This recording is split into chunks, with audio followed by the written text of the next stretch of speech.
Hello friends, welcome to V V Srivastava classes. हम इस video में historical background of Indian constitution जो इंडियन पॉलिटी एम लक्ष्मीकांत का ठीक है पहला चैप्टर है, उसके पार्ट 1 को डिस्कस करें क्योंकि चैप्टर लंबा है। तो हम इसको 3 भाग में करके लाएंगे ताकि है ना अच्छे से रिटेन किया जा सके। ठीक है, तो आइए वीडियो को शुरू करते हैं। ठीक है, तो ब्रिटिश जो थे वो 1600 में इंडिया में आए, 1600 एडी में। ठीक है, एज ए ट्रेडर के रूप में आए, मतलब एक व्यापारी के रूप में ये आए, है ना। किसके फॉर्म में आए? तो ये ईस्ट इंडिया कंपनी एक कंपनी बना के उसके माध्यम से व्यापार करने के लिए इंडिया में ये 1600 में आए। ठीक है, ये ईस्ट इंडिया कंपनी जो थी इनको एक्सक्लूसिव राइट दी गई थी क्वीन एलिजाबेथ वन के द्वारा कि ईस्ट में जो है ना ब्रिटेन के ईस्ट में ओनली जो ट्रेड कर सकता है वो कौन कर सकता है? ईस्ट इंडिया कंपनी कर सकता है। तो एक्सक्लूसिव राइट प्रोवाइड की गई थी ईस्ट इंडिया कंपनी को कि वो क्या करें? ट्रेड करे ईस्ट में। ठीक है, दूसरी कोई भी कंपनियां ईस्ट में ट्रेड नहीं कर सकती थी। ठीक है, तो इनको 1600 में क्वीन एलिजाबेथ वन से इनको एक्सक्लूसिव राइट मिला था कि ये ट्रेड कर सकते हैं इंडिया में। ठीक है, in the form of east India company, है ना। तो ये ब्रिटिशर्स जो है ना इंडिया में 1600 में आए एज ए ट्रेडर। ठीक है, 1765 में क्या हुआ इनका कि इनको दीवानी राइट प्रोवाइड कर दी गई थी। बैटल ऑफ ये हुआ बक्सर हुआ, बैटल ऑफ बक्सर हुआ 1764 में, है ना। उसके बाद रॉबर्ट क्लाइव ने जो 3 एलियंस जो था, शाह आलम एंड एलाइज जो थे, उनके जो एक एलियंस था उनको क्या कर दिया उन्होंने, रॉबर्ट क्लाइव ने हरा दिया। उसके बाद है ना 1765 में 12 अगस्त 1765 में शाह आलम ने रॉबर्ट क्लाइव को दीवानी दिया। कहाँ का दीवानी दिया? तो बंगाल, बिहार एंड उड़ीसा का। Diwani means right over revenue and civil justice. उस एरिया में वो क्या कर सकते थे? रेवेन्यू कलेक्ट कर सकते थे और वहाँ पे सिविल जस्टिस कर सकते थे, मतलब जजमेंट कर सकते थे किसी भी मामले का। ठीक है, कौन कौन से एरिया था वो कि जिसमें उनको 1765 में उनको दीवानी राइट दी गई थी? बंगाल, बिहार एंड उड़ीसा था। ठीक है, नेक्स्ट है ना, उसके बाद क्या हुआ? उसके बाद ये जैसे ही इनको दीवानी राइट मिला 1765 में, उसके बाद ये लोग धीरे धीरे क्या करने लगे? अपना टेरिटोरियल पावर को बढ़ाने लगे। किसी से कूटनीति की तरीके से, तो किसी से लड़ाई के माध्यम से क्या करने लगे? अपने टेरिटोरियल पावर को क्या करने लगे? बढ़ाने लगे, है ना। ये स्टार्ट किया अपने टेरिटोरियल पावर को। और 1858 में जब सिपोई म्यूटिनी हुआ, है ना, सिपाही विद्रोह हुआ, सिपोई म्यूटिनी 1857 हुआ। उसके बाद है ना 1858 में जब वो ख़त्म हुआ सिपोई म्यूटिनी, उसके बाद क्या हुआ? ये जो राज कर रहे थे ईस्ट इंडिया कंपनी इंडिया पे, तो ये ईस्ट इंडिया कंपनी ना राज करके अब कौन राज करने लगे? तो ब्रिटिश क्राउन का ये राज होने लगा इंडिया पे। ठीक है, ब्रिटिश क्राउन डायरेक्ट अपना जो चार्ज था ना वो ले लिया कि हम यहाँ पे क्या करेंगे, हम अपने तरीके से गवर्नमेंट चलाएंगे, ईस्ट इंडिया कंपनी गवर्नमेंट नहीं चलाएगी। इस 1858 से पहले कौन गवर्नमेंट चला रही थी इंडिया में? इंडिया में रूल कौन कर रही थी? तो ईस्ट इंडिया कंपनी कर रही थी। लेकिन 1857 वाला जो सिपाही विद्रोह हुआ, सिपोई रिवोल्ट हुआ, उसके बाद क्या हुआ? ये रिस्पॉन्सिबिलिटी कौन ले लिया? डायरेक्ट ब्रिटिश की क्राउन ने ले लिया, डायरेक्ट ब्रिटिश की पार्लियामेंट ने ले लिया। ठीक है, और ये रूल चलता रहा जब तक कि इंडिया हमारा 15 अगस्त 1947 को आज़ाद नहीं हो गया। ठीक है, जैसे ही आज़ाद हुआ हमारा कंट्री, तो हमें किस चीज़ की ज़रूरत पड़ी? एक कॉन्स्टिट्यूशन की। क्योंकि हम अपने देश को कैसे आगे बढ़ाएंगे, इसके लिए हमें क्या चाहिए? एक कॉन्स्टिट्यूशन चाहिए। ठीक है, तो as suggested by M N Roy के सजेशन के अनुसार, ठीक है, जो इन्होंने सजेशन दिया था 1934 में, उनके सजेशन को ध्यान में रखते हुए, एम एन रॉय के सजेशन को ध्यान में रखते हुए एक कॉन्स्टिट्यूएंट असेंबली की गठन की गई।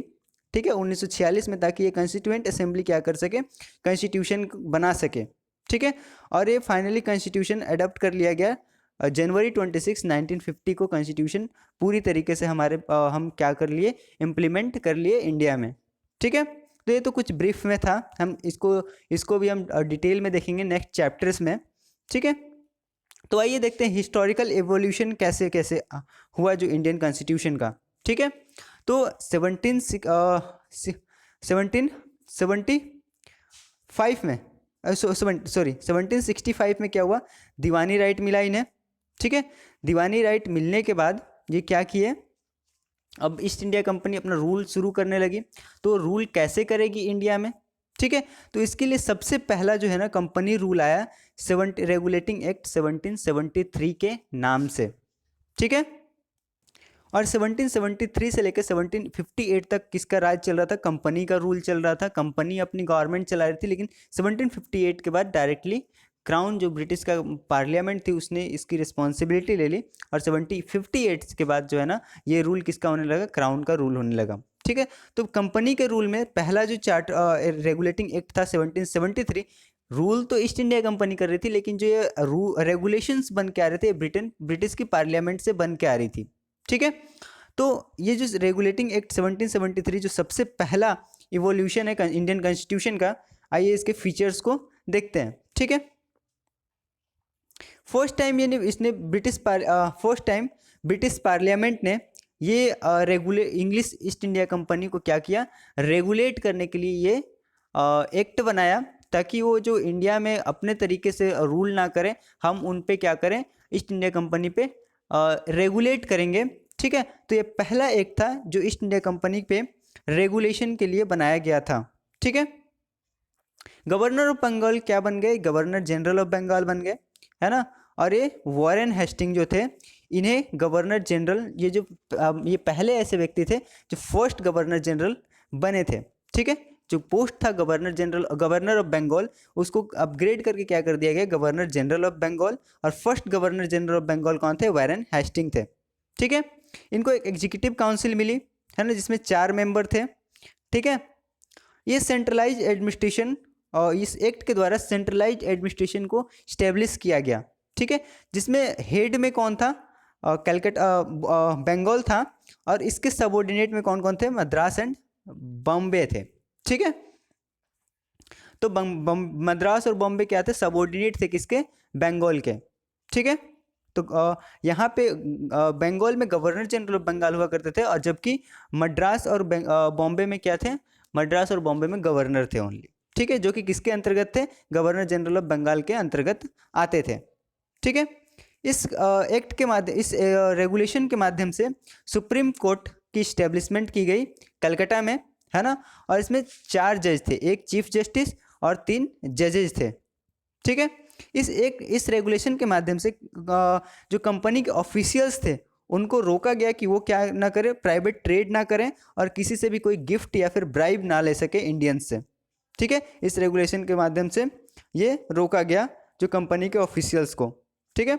नेक्स्ट सीरीज में जो हमारा है वो पिट इंडिया एक्ट 1784, ठीक है। पिट इंडिया एक्ट 1784 इसके बाद का जो रेगुलेशन है वो आया उस समय, है ना। तो इसमें क्या देखने को मिलते हैं, इसके फीचर्स क्या हैं, तो कॉमर्शियल और पॉलिटिकल फंक्शन जो कंपनी की थी, इस जो ब्रिटेन पार्लियामेंट के इस रेगुलेशन से जो कमर्शियल और पॉलिटिकल फंक्शंस जो थी कंपनी के, उसको सेपरेट कर दिया गया। पहले क्या था, एक ही बॉडी क्या कर रही थी, दोनों फंक्शन को देख रही थी, लेकिन अब 2 अलग अलग बॉडी का क्रिएशन कर दिया गया था, ताकि दोनों अलग अलग फंक्शंस को देख सके, ठीक है। कोर्ट ऑफ डायरेक्टर जो थे, है ना, वो मैनेज कर रहे थे कमर्शियल एक्टिविटीज़ को, जबकि बोर्ड ऑफ कंट्रोल मैनेज किसको करेंगे, पॉलिटिकल अफेयर को, ऐसा इस रेगुलेशन में बोला गया, ठीक है। ब्रिटिश पोजीशन जो जितने टेरिटरीज पे, मान लो इंडिया है, इंडिया के जितने भी टेरिटरीज पे, है ना, ईस्ट इंडिया कंपनी का राज था, उसको किस नाम से जाना जाएगा, ब्रिटिश पोजीशन इन इंडिया के नाम से जाना जाएगा, ठीक है। इस रेगुलेशन में ये बातें बोली गई, ठीक है। उसके बाद गवर्नर काउंसिल को सेटअप किया गया मद्रास और बॉम्बे में, ठीक है। नेक्स्ट जो इसमें इस सीरीज में रेगुलेशन एक्ट की सीरीज में एक नेक्स्ट जो सीरीज आता है वो चार्टर एक्ट 1813 आता है। इसके तहत क्या बोला गया कि ईस्ट इंडिया कंपनी का जो मोनोपोली था उसको ख़त्म कर दिया गया था। जो 1600 में जो क्वीन एलिजाबेथ वन के द्वारा जो चार्टर मिली थी कि ओनली ईस्ट इंडिया कंपनी ही ऐसी कंपनी है जो क्या कर सकती है, ईस्ट में जो इंडिया में जो है ना, ईस्ट में है ना, क्या कर सकती है, ट्रेड कर सकती है। इसको हटा लिया गया और ये सभी के लिए फ्री कर दिया गया, कोई भी कंपनी जाके उधर ट्रेड कर सकती है, ठीक है। लेकिन दो चीज़ को छोड़ के, ठीक है ना, trade with India accept in T and opium, ठीक है। ट्रेड इंडिया में जो टी या ओपियम का जो ट्रेड था उसको ओनली किसके लिए रखा गया, इस सब्जेक्ट को के ऊपर ओनली ईस्ट इंडिया कंपनी ही ट्रेड कर सकती थी। बाकी जितने भी सब्जेक्ट थे, जितने भी और दूसरे मैटर वाले ट्रेड थे, सभी पे दूसरे जो भी यूरोपियन कंपनीज थी वो ट्रेड कर सकती थी। ठीक है, इस सीरीज में रेगुलेशन एक्ट के सीरीज में नेक्स्ट वाला जो हमारा चार्टर एक्ट देखने को मिलता है, ये 1833 का देखने को मिलता है। इसमें क्या किया गया, जो गवर्नर जनरल ऑफ बंगाल जो पोस्ट था उसको अपग्रेड करके क्या कर दिया गया, गवर्नर जनरल ऑफ इंडिया बना दिया गया, है ना। और first governor general of India कौन थे, लॉर्ड विलियम वेंतिक थे। ठीक है, जो लेजिस्लेटिव पावर थी बॉम्बे और मद्रास की, उसको ख़त्म कर दी गई। ठीक है, जो बॉम्बे और मद्रास पहले क्या कर सकते थे, अपना रूल बना सकते थे या फिर लॉ बना सकते थे, लेकिन अब क्या है ना, इनकी क्या लेजिस्लेटिव पावर वो ख़त्म कर दी गई और टोटली जितना भी पावर था ये जो लेजिस्लेशन का वो किसको दे दिया गया, गवर्नर जनरल ऑफ इंडिया को दे दिया गया। गवर्नर जनरल ऑफ इंडिया, है ना, जो भी रूल बनाएंगे, जो भी एक्ट बनाएंगे, वो क्या करेंगे, किसको किसको मानना पड़ेगा, है ना, गवर्नर ऑफ बंगाल और मद्रास के गवर्नर को क्या करना पड़ेगा, मानना पड़ेगा। ठीक है, जो भी लॉ पहले बन रहे थे, इस एक्ट से पहले जो भी लॉ बन रहे थे उसको हम क्या बोला जा रहा था, रेगुलेशन बोला जा रहा था। लेकिन अब के इस मतलब 1833 के बाद, है ना, इस एक चार्टर एक्ट 1833 के बाद जितने भी लॉज बनाए जाएंगे वो क्या कहलाएंगे, एक्ट कहलाएंगे। ठीक है, ये पूरी तरीके से ये जो एक्ट था 1833 का, जो इंडियन कॉन्स्टिट्यूशन का जो एक्ट था 1833 का, ये पूरी तरह से जो है ना जो कमर्शियल एक्टिविटीज़ थी कंपनी की, उसकी पूरी तरह से उसको ख़त्म कर दिया इसने। ठीक है, इस एक्ट ने, है ना, पूरी तरीके से है ना, इसे ख़त्म कर दिया, है ना। और पूरी तरीके से ईस्ट इंडिया कंपनी अब कैसी बॉडी बन गई थी, तो एडमिनिस्ट्रेटिव बॉडी बन गई थी जो ओनली गवर्नमेंट चलाएगी। ठीक है, गवर्नेंस करेगी, रूल करेगी, है ना, ये ट्रेड नहीं करेगी, है ना। इस एक्ट के माध्यम से जितने भी कमर्शियल एक्टिविटीज़ थे ईस्ट इंडिया कंपनी के, उसको ख़त्म कर दिए गए, है ना। और अब ये पूरी तरीके से क्या बन गई थी, एडमिनिस्ट्रेटिव बॉडी बन गई थी। ठीक है, इस एक्ट के माध्यम से, जो चार्टर एक्ट 1833 के माध्यम से क्या किया जाना चाह रहे थे कि competition for selection of civil servant, है ना, इसको ओपन कर देना चाहते थे। किसके लिए, इंडियंस के लिए। इंडियंस भी क्या कर सकते हैं, जो सिविल सर्विस के लिए क्या कर सकते हैं, compete कर सकते हैं। इस एक्ट के माध्यम से ये चाहा गया था, लेकिन कोर्ट ऑफ डायरेक्टर्स का बहुत दबदबा था ब्रिटेन के पार्लियामेंट में, तो ये संभव नहीं हो सका इस एक्ट में। ठीक है, चार्टर एक्ट के सीरीज में नेक्स्ट सीरीज जो है चार्टर एक्ट 1853 का। ठीक है, इसमें जो लेजिस्लेटिव और एग्जीक्यूटिव पावर थे गवर्नर जनरल काउंसिल के, उसको सेपरेट कर दिए गए। पहले एक ही काउंसिल हुआ करती थी। ठीक है, पहले एक ही काउंसिल हुआ करती थी गवर्नर जनरल की, है ना, गवर्नर जनरल ऑफ इंडिया की, जिसमें दोनों काम देखा जाता था, लेजिस्लेशन वाला भी, मतलब रूल्स बनाने वाला भी, और एग्जीक्यूटिव वाला भी, मतलब उसको, उस रूल को एग्जीक्यूट करने वाला भी काम एक ही काउंसिल करती थी। लेकिन अभी क्या कर दी गई, है ना, इस एक्ट के चार्टर एक्ट 1853 के अंतर्गत से क्या किया गया कि जो ये दोनों पावर थे, लेजिस्लेटिव और एग्जीक्यूटिव पावर थे गवर्नर जनरल काउंसिल के, दोनों को अलग अलग कर दिया गया। ठीक है, जो सिविल सर्विसेज की एग्ज़ाम थी उसको ओपन कर दिया गया इंडियंस के लिए। ठीक है, किसके कहने पे, तो मैकेले कमेटी के रिकमेंडेशन के बाद इस एक्ट में क्या कर दिया गया कि जो इंडियंस थे, है ना, इंडियंस भी अब क्या कर सकते थे, सिविल सर्विस के लिए कंपटीशन दे सकते थे और सिविल सर्वेंट बन सकते थे। ठीक है ना, ये एक्सटेंड किया, ये जो एक्ट था चार्टर एक्ट 1853, इसने कंपनी रूल को क्या किया, एक्सटेंड किया, है ना, और बोला कि हम कुछ समय के लिए एक्सटेंड करें, उसके बाद ये जो हम रूल क्या होगा, ये रूल हम ब्रिटिश क्राउन को ट्रांसफ़र कर देंगे। ठीक है ना। सेंट्रल लेजिस्लेटिव काउंसिल क्रिएट की गई, जिसमें 6 मेंबर, 4 में से 6 मेंबर क्या किए गए, प्रोविजनल गवर्नमेंट मद्रास, बॉम्बे, आगरा और बंगाल से नॉमिनेट किए गए। ठीक है, नेक्स्ट उसके बाद हमें क्या देखने को मिलता है, 1857 का सिपोय रिवोल्ट। ठीक है, 1857 में क्या हुआ, सिपोय रिवोल्ट देखने को मिला। उसके बाद है ना 1858 में जब सिपोय रिवोल्ट खत्म हुआ तो ब्रिटिश क्राउन ने ये जो गवर्नेंस वाले काम था वो ईस्ट इंडिया कंपनी से लेके अपने हाथ में ले लिया और उसके बाद जितने भी जो भी जिस तरीके से भी गवर्नमेंट हो वो कौन चलाएगी, है ना, ब्रिटिश क्राउन चलाएगी, मतलब ब्रिटिश के पार्लियामेंट के थ्रू ही चलेगा, ब्रिटिश के जो क्वीन थे वही चलाएंगी, जैसे ब्रिटेन में चलता था, या फिर उनके कॉमन जो भी कंट्री थे जिनको कॉलोनीज बना के रखी थी, बहुत से कंट्रीज, उसमें जैसे वो चलाते थे वैसे ही वो डायरेक्ट रूल कौन करेगा, ब्रिटिश क्राउन करेगा। ठीक है, तो इस सीरीज को बढ़ाने के लिए ब्रिटिश रूल को बढ़ाने के लिए, है ना, जो पहला एक्ट देखने को मिला वो कौन सा देखने को मिला, गवर्नमेंट ऑफ इंडिया एक्ट 1858 देखने को मिला।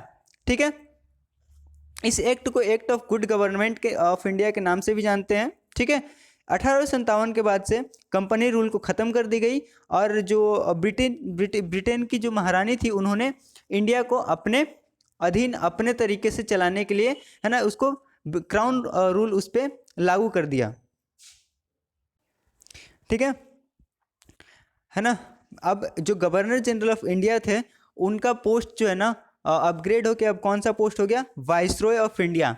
ठीक है, वो इंडिया के लिए तो गवर्नर जनरल ऑफ इंडिया रहे, लेकिन है ना जो ब्रिटेन पार्लियामेंट में उनको क्या करनी पड़ती थी, अब जवाबदेही थी, अब वो जवाब उनको देना पड़ता था, तो इस पोस्ट को, है ना, वाइसरॉय में अपग्रेड कर दिया गया। और पहले वाइसरॉय कौन बने थे, लॉर्ड कैनिंग, और last governor general of India भी कौन थे, लॉर्ड कैनिंग ही थे।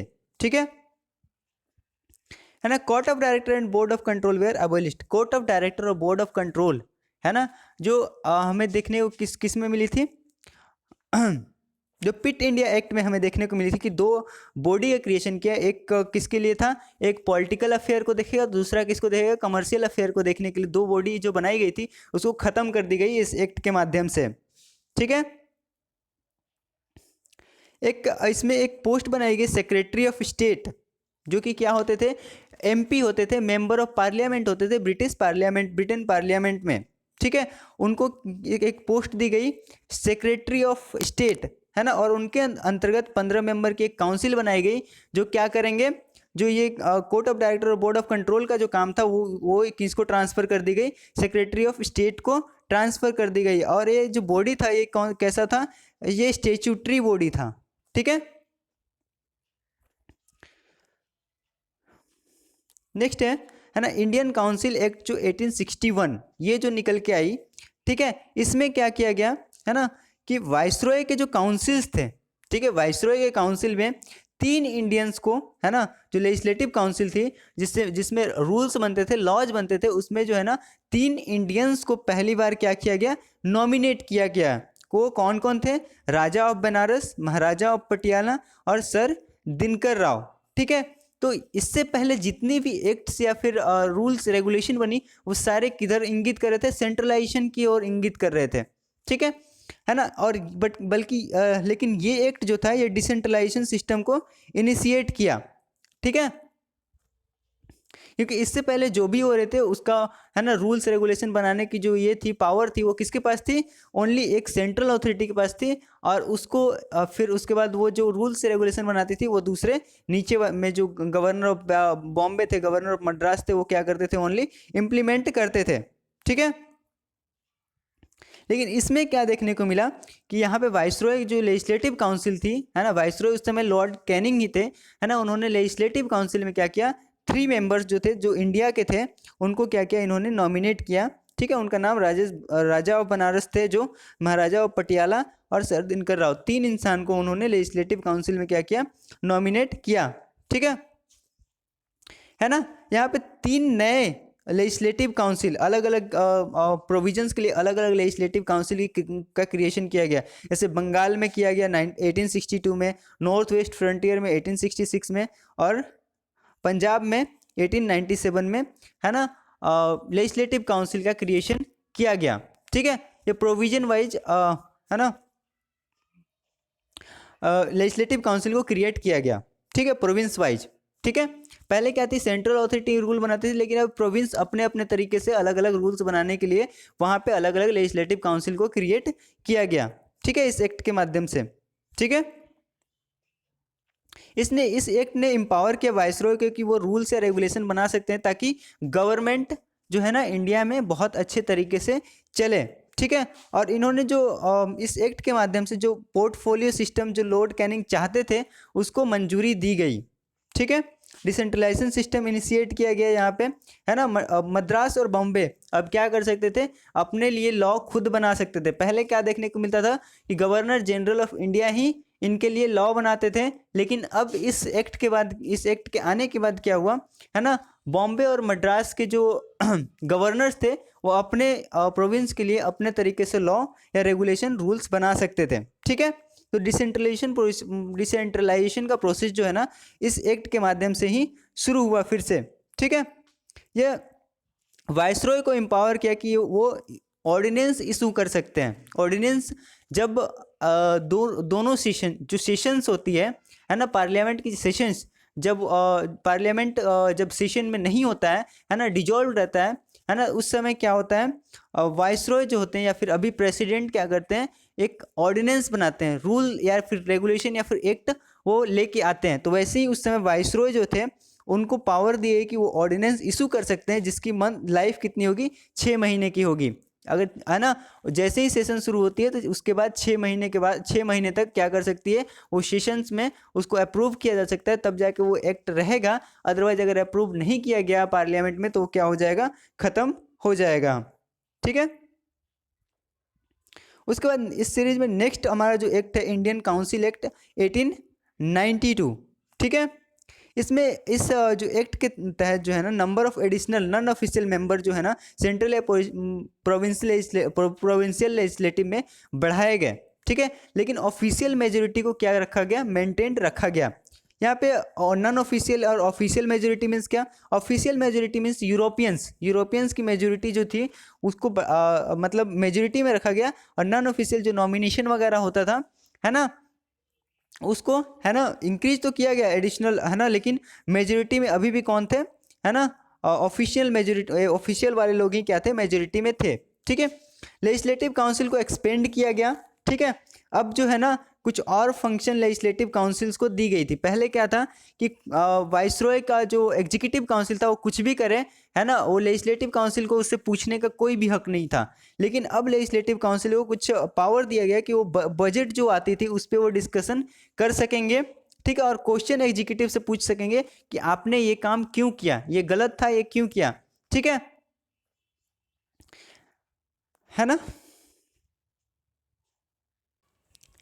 इस एक्ट के माध्यम से इनडायरेक्ट इलेक्शन नॉमिनेशन को इंट्रोड्यूस किया गया, ठीक है, जिसके तहत सेंट्रल लेजिस्लेटिव काउंसिल में वाइसरॉय क्या कर सकते थे, कुछ लोगों को नॉमिनेट कर सकते थे। और ये नॉमिनेट किसके रिकमेंडेशन पे करते थे, तो प्रोविंशियल लेजिस्लेटिव काउंसिल के या फिर बंगाल चैम्बर ऑफ कॉमर्स के रिकमेंडेशन पे क्या कर सकते थे, वाइसरॉय सेंट्रल लेजिस्लेटिव काउंसिल में कुछ लोगों को नॉमिनेट कर सकते थे। वैसे ही सेम पावर जो है ना प्रोविंशियल लेजिस्लेटिव काउंसिल में गवर्नर क्या कर सकते थे, कुछ लोगों को नॉमिनेट कर सकते थे, किसके रिकमेंडेशन पे, district board, municipalities, universities, trade association, zamindars या फिर चेंबर्स के रिकमेंडेशन पे ये क्या कर सकते थे, कुछ लोगों को प्रोविंशियल लेजिस्लेटिव काउंसिल में नॉमिनेट कर सकते थे, ठीक है। नेक्स्ट एक्ट है हमारा जो है ना इंडियन काउंसिल एक्ट 1909, जिसे हम क्या बोलते हैं, मोर्ले मिंटो रिफॉर्म के नाम से भी जानते हैं, ठीक है। इसमें इस एक्ट के माध्यम से क्या की गई कि नंबर ऑफ मेंबर जो थे लेजिस्लेटिव काउंसिल में उसको इंक्रीज करके कितने कर दिया गया, 16 से 60 कर दिया गया, ठीक है ना। फर्स्ट टाइम जो है ना किसी इंडियंस को वाइसरॉय का एग्जीक्यूटिव काउंसिल एज ए, है ना, मिनिस्टर बनाया गया, सत्येंद्र प्रसाद सिन्हा, जिनको किसका कौन मिनिस्टर, कौन सा मेंबर बनाया गया वाइसरॉय के एग्जीक्यूटिव काउंसिल में, तो लॉ मिनिस्टर, लॉ मेंबर के रूप में उनको अपॉइंट किया गया, ठीक है। इस एक्ट के माध्यम से भी ऑफिशियल मेजोरिटी जो थी सेंट्रल लेजिस्लेटिव काउंसिल में उसको मेंटेन रखी गई, लेकिन ये अलाउ कर दिया गया कि प्रोविंशियल लेजिस्लेटिव काउंसिल में नॉन ऑफिशियल मेजोरिटी बरकरार की जा सकती है, ठीक है। लेकिन सेंट्रल लेजिस्लेटिव काउंसिल में क्या होगा, ऑफिशियल मेजोरिटी ही होगी, यूरोपियंस की संख्या ही ज़्यादा होगी, है ना।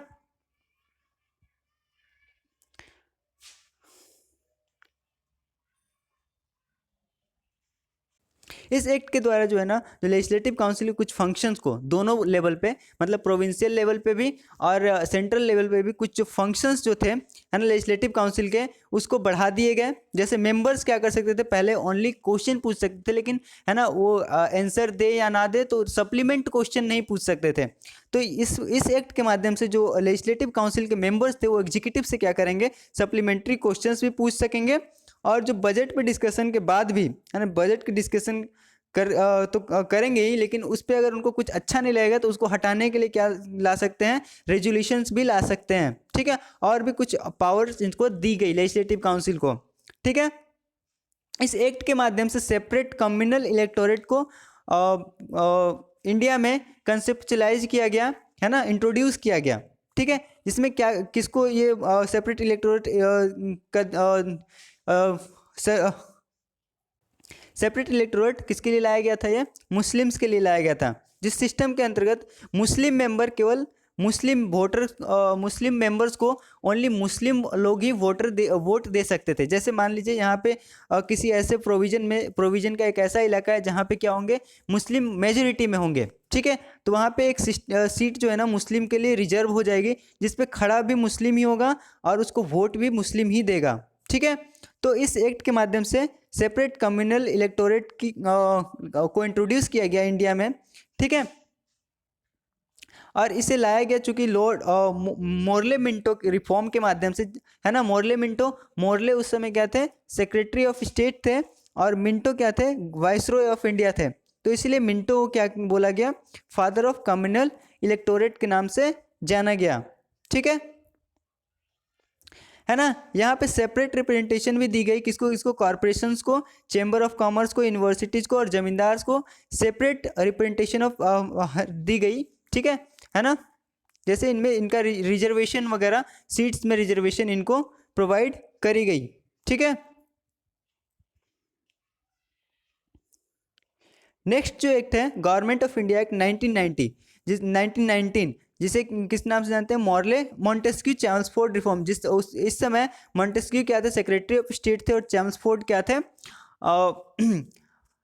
वाइसरॉय ऑफ इंडिया थे। ठीक है, ये 1919 में एक्ट देखने को मिला, लेकिन इसका इम्प्लीमेंटेशन 1921 में हुआ था। ठीक है, इस एक्ट के माध्यम से सेंट्रल एंड प्रोविंशियल सब्जेक्ट को क्या किया गया, सेपरेट कर दिया गया, अलग अलग कर दिया गया। ठीक है, इस एक्ट के माध्यम से डायरकी को क्या किया गया, इंट्रोड्यूस किया गया।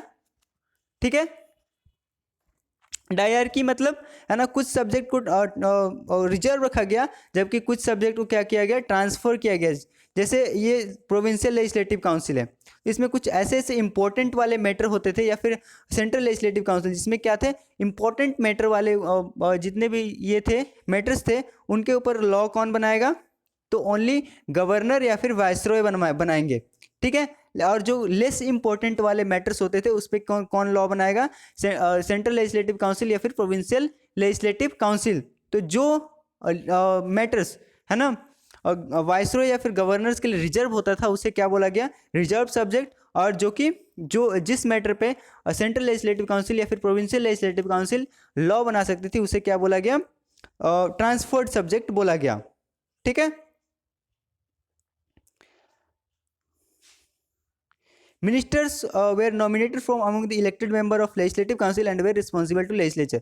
जो मिनिस्टर्स जो होते थे, है ना, उनको जो बनाए जाते थे, वो कहाँ से बनाए जाते थे, लेजिस्लेटिव काउंसिल से बनाए जाते थे, और ये रिस्पॉन्सिबल होंगे अब पूरी तरह से लेजिस्लेचर में। इनको जवाब देना पड़ेगा कि इन्होंने कोई भी डिसीजन क्यों लिया। ठीक है, फर्स्ट टाइम इस एक्ट के माध्यम से बाई कैमरल और डायरेक्ट इलेक्शन को इंट्रोड्यूस किया गया इंडिया में। ठीक है, बाई कैमरल मीन्स दो हाउस। ठीक है, जैसे अभी हमारे पार्लियामेंट में लोकसभा एंड राज्यसभा है, वैसे ही इस एक्ट के माध्यम से बाई कैमरल, है ना, सिस्टम, है ना, ऑफ पार्लियामेंट इंडिया में इंट्रोड्यूस की गई। ठीक है ना। और इस समय पहली बार ही इस एक्ट के माध्यम से डायरेक्ट इलेक्शन कंट्री में इंट्रोड्यूस किया गया। ठीक है, बाई कैमरल लेजिस्लेचर में उस समय कौन कौन से ऑर्गन बनाए गए, लेजिस्लेटिव काउंसिल और लेजिस्लेटिव असेंबली, जिसे बाद में चल के राज्यसभा और लोकसभा के नाम से जाना गया।